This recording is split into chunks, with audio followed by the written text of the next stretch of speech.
Yes, good afternoon children. 10th class, मैं प्रिया। तो आज से हम लोग एक नया अध्याय, एक नया चैप्टर पढ़ेंगे और वो ज्योग्राफी का सेकंड चैप्टर है। चैप्टर का नाम है forest and wild life resources, यानी कि वन एवं वन्य जीव संसाधन। आप पिछले साल हमारे ज्योग्राफी में इसी से मिलता जुलता एक चैप्टर हमने पढ़ा था, जिसमें हमने वाइल्ड लाइफ रिसोर्सेज के बारे में अच्छे से पढ़ाई करी थी और फॉरेस्ट के बारे में भी पढ़ाई करी थी। टाइप्स ऑफ फॉरेस्ट वगैरह हमने पढ़ा था। तो आज हम देखेंगे कि उस पर जो प्रॉब्लम्स हैं, इस साल हम पढ़ेंगे कि क्या है ये एज अ फॉरेस्ट और wildlife as a resource क्यों इम्पोर्टेंट है और उन पे क्या क्या परेशानियां हैं, इस पे क्या क्या खतरा है इन रिसोर्सेज पे। इस पे हम थोड़ा डिटेल में पढ़ेंगे इस साल। देखिए, हमारा एक इकोसिस्टम है और उस इकोसिस्टम में both forest and wildlife plays an important role in balancing the ecosystem. Ecosystem में प्लांट्स और एनिमल्स सारे एक दूसरे पे इंटरडिपेंडेंट होके रहते हैं, जो कि एक तरह से बैलेंस करता है चीज़ों को। वो बहुत ज़रूरी है। आपका इस चैप्टर का सबसे फर्स्ट टॉपिक है flora and fauna in India, यानी कि भारत में वनस्पति जात और प्राणी जात। तो ये पिछले साल आप फ्लोरा फौना के बारे में पढ़ भी चुके हैं। फ्लोरा मीन्स प्लांट्स, यानी फ्लोरा का मतलब होता है पेड़ पौधे, और फौना मीन्स एनिमल्स, उनका साइंटिफिक नेम है ये। और आवर इंडिया, हमारा इंडिया जो है बहुत ज़्यादा रिच है, फ्लोरा और फौना दोनों में बहुत ज़्यादा डाइवर्सिटी है। आप पिछले साल डिटेल पढ़ चुके हैं इसमें कि कितना परसेंट वर्ल्ड में कितना परसेंट एनिमल्स फ्लोरा हमारे इंडिया में है और कितना परसेंट फौना इंडिया में हमारे इंडिया में है। तो वो थोड़ा सा ज़रा देखिएगा पिछले साल के डेटास थोड़े।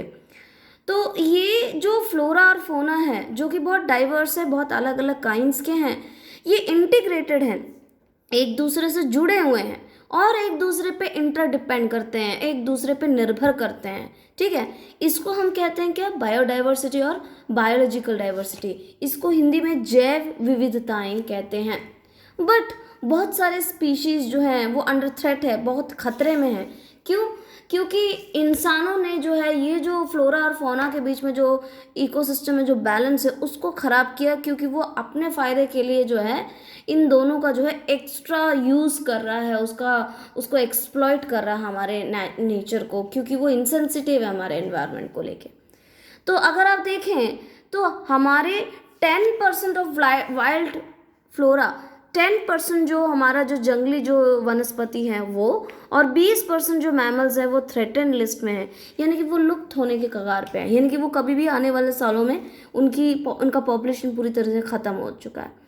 तो हम ज़रा जितने भी एनिमल्स और ये जो स्पीशीज़ हैं प्लांट्स और एनिमल्स को, हम उसको कितने तरह से कैटेगराइज कर सकते हैं, वो भी according to International Union for Conservation of Nature and Natural Resources, IUCN। ये बहुत बड़ा डिपार्टमेंट है जो कि इस पे पूरा रिसर्च करता है।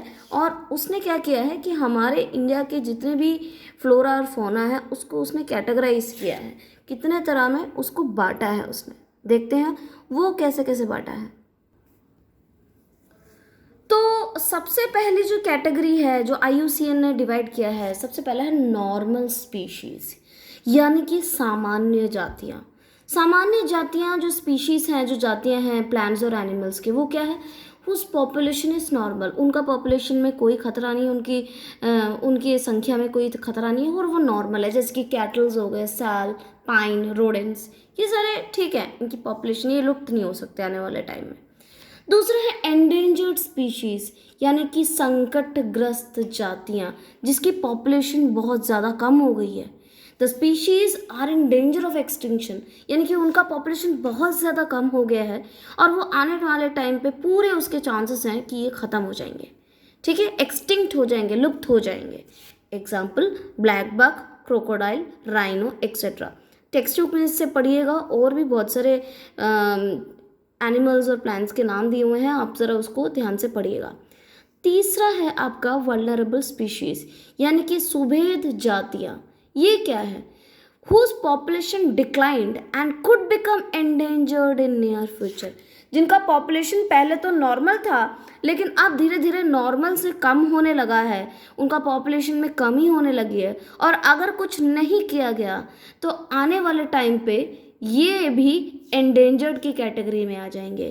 तो इनको हम क्या कहते हैं, वल्नरेबल स्पीशीज़ या सुभेद जातियाँ। Example blue sheep, Asiatic elephant वगैरह, ये सब वल्नरेबल स्पीशीज़ में आते हैं। नेक्स्ट है रेयर स्पीशीज़ यानी कि दुर्लभ जातियाँ। Species with small population which may move into endangered और वल्नरेबल कैटेगरीज। अब देखिए रेयर स्पीशीज क्या है, रेयर स्पीशीज का मतलब है वल्नरेबल कैटेगरी स्पीशीज से थोड़ी सी ज़्यादा पॉपुलेशन है लेकिन फिर भी वो कम है, वो उनकी पॉपुलेशन भी नॉर्मल से कम होती जा रही है लेकिन वल्नरेबल स्पीशीज से ज़्यादा है। और अगर आने वाले भविष्य में कुछ काम ना किया गया, इनका ध्यान नहीं रखा गया, तो ये भी आने वाले नियर फ्यूचर में जो है या तो एंडेंजर्ड की स्पीशीज़ लिस्ट में जा सकते हैं या वल्नरेबल की लिस्ट में जा सकते हैं। Example Himalayan brown bear, Asiatic buffalo, desert fox, ये सब क्या है आपके रेयर स्पीशीज़ के एग्जाम्पल हैं। नेक्स्ट है एंडेमिक स्पीशीज़ यानी कि स्थानिक जातियाँ। अब ये स्थानिक जातियाँ क्या है, स्थानिक नाम से हिंदी में स्थान, जो पर्टिकुलर स्थान पे रहते हो, जो एक पर्टिकुलर जगह पे रहते हो।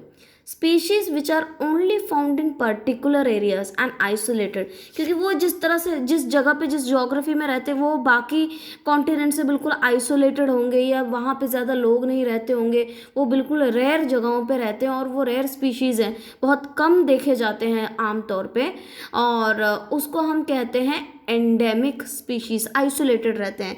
For example Andaman teal, Nicobar pigeon, ये सारे क्या है एंडेमिक स्पीशीज़ है जो कि सिर्फ पर्टिकुलर जगह पे ही मिलते हैं, राइट। लास्ट है फिफ्थ कैटेगरी है आपकी एक्सटिंक्ट स्पीशीज़ यानी कि लुप्त जातियाँ। Species which are not found after search. देखो ये स्पीशीज़ या ये जातियाँ वे हैं जो कुछ सालों पहले दिखाई देते थे लेकिन अब ढूंढने पर भी बिल्कुल नहीं दिखाई दे रहे, यानी कि वो हो सकता है, पूरी पॉसिबिलिटी है कि वो जो है हमारे ग्रह से या हमारी कंट्री से या उस जगह से पूरी तरह से ख़त्म हो चुके हैं। उसको हम कहते हैं एक्सटिंक्ट स्पीशीज़ या लुप्त स्पीशियाँ, लुप्त जातियाँ। एग्जाम्पल एशियाटिक चीता, और भी हैं देखिएगा और एग्जाम्पल, ठीक है। तो ये आज के लिए इतना ही, ओके।